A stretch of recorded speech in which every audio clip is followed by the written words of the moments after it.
Teaming up with the general of the Northern Alliance that we know nothing about. General, you show me exactly where we're going. Over the mountains. We take horses. All right, who's ridden before? Anyone? Summer camp when I was 9. Does it have a name? The name. Great, this will be fun. Why was this story important to you? I like to tell stories about individuals who made a difference in our lives. It should never be forgotten. These 12 men should never be forgotten. The fact that they went into Afghanistan right after 9/11, risked their lives. There were $100,000 bounties on their head. They had to meet up with a warlord they knew nothing about. They had to work with them and accomplish their goal, which they did. And the fact that they all came back alive is unbelievable. The fact that we filmed it, it was so real. The soldiers that were on the mission came to New Mexico and watched what we were doing and said, this brings us back to Afghanistan. It's just exactly how we felt when we were there. The terrain was very similar.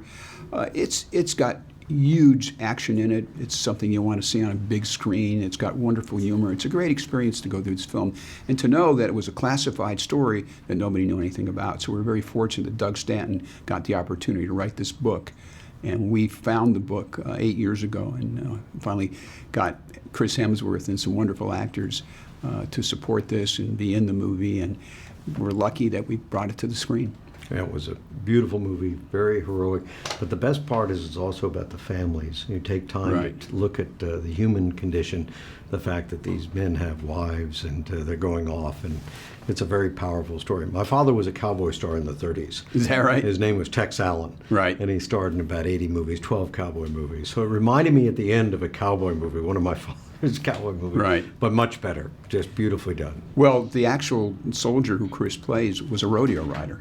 Really? Yeah, so he grew up on horses, and he was the only one on the mission who had actually spent any time on a horse. Okay, well, I shouldn't ask, but anyway, I'm going to ask. Was Chris able to ride well? Absolutely. He was a good rider when he came to the movie and worked again to brush up his skills. And some of the other actors weren't, and they worked very hard on it to be proficient on horseback. Well, you did a great job of making it authentic. Were the people that you made it about happy? Was Captain Mitch happy about it? I think that was the hardest thing that we went through, is to show it to Special Forces and to the 12 men that were actually on the mission. The fact that they thought we got it right is a great honor for us as filmmakers to honor these men in a way of verisimilitude that they supported. I made her a promise. I'm coming home. Wall back down. 12 Strong, the declassified true story of the horse soldiers.